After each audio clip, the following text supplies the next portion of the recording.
Hi, and welcome back to the Packer TV. I'm Dean Cooper. And I'm Tamara Furlansky. Now, for those new to the webcast, the Packer TV is a new offering from the business newspaper of the produce industry. Last week, we found out the latest on tomato prices. Today, we'll take a look at sweet corn. And a few changes are in store at the CPMA, and we'll tell you all about them. Here's what else is on tap.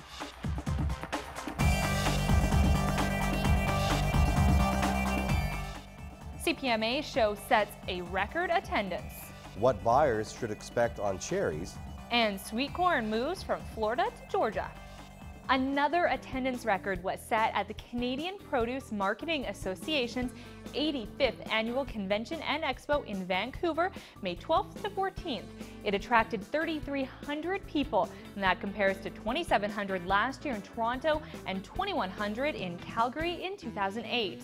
Canada remains a huge market for U.S. grower shippers, but exhibitors found there's still growth for new products, particularly fresh cut and value-added produce. Rob Hale of Greenline Foods in Bowling Green, Ohio agrees, saying Canadians love value-added products. News editor Chris Koger says Canadian consumers also love their homegrown products, but that still leaves plenty of opportunities for shipments from south of the border. Next year's expo is set for April 13th to 15th in Montreal. Northwest Cherries won't be late for the July 4th party celebration. In fact, Suzanne Wolter, marketing director for Rainier Fruit, says retailers will probably find strong promotion opportunities before Independence Day weekend, and that Rainier will likely have fruit the first week of June. Growers held their breath on the weather right up until harvest, always hoping to avoid frost in April and hail in May. Meanwhile, California cherry growers suffered slightly from a mid-May rainstorm in the Fresno and Stockton areas. The cherry deal moves from California to the Northwest normally in June. Shippers say retail ad prices for dark sweet cherries could range from $2 to $3 per pound, with some niche deals from $4 to $6 depending on cherry size.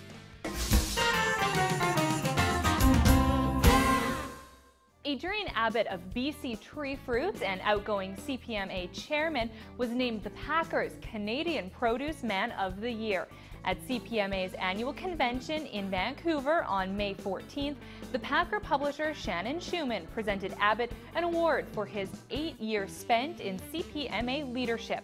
That includes this past year as chairman and his work on CPMA's new consumption education program, Fruits and Veggies, Mix It Up, the successor of 5 to 10 a day. In his acceptance speech, Abbott said it's not a one-man show. He credits both his company and CPMA staff for his successful year as chairman. After 33 years with the CPMA, Danny Dempster has given the produce industry a year to say goodbye to him. Editor Greg Johnson says Dempster has laid out plans for leaving the group as president on May 1st next year. Outgoing chairman Adrian Abbott will lead a search committee to find someone to start by March 1st and work with Dempster in his last months.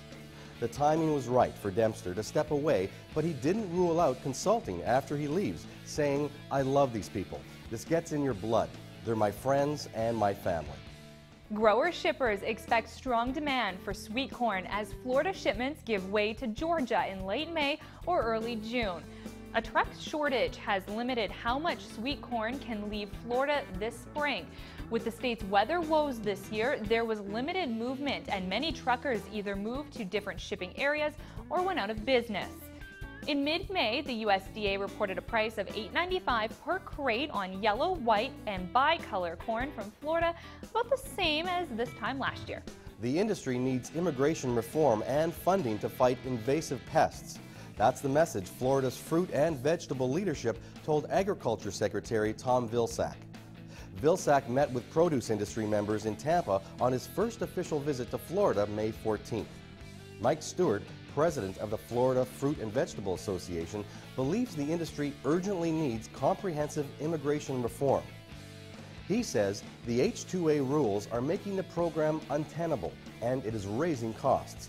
It puts employers in the possible position of breaking the law or not having labor. It also jeopardizes the farm workers. Vilsack says immigration reform is a tough issue that needs support from agriculture. Well, it's time now to hear from the Packer editorial board's Fred Wilkinson about the cancer risk in produce. The Obama administration has issued a report warning about pesticide residue on fresh produce. The study suggests choosing organic foods can reduce exposure. But there is no evidence that trace amounts of pesticide residue on fresh produce are any cause for concern. The produce industry should be grateful that the Obama administration's Let's Move campaign is focusing on fruits and vegetables' role in good health. But pitting organics against conventionally grown is counterproductive, misleading, and ultimately bad for Americans' diets. This is Fred Wilkinson for the Packer Editorial Board.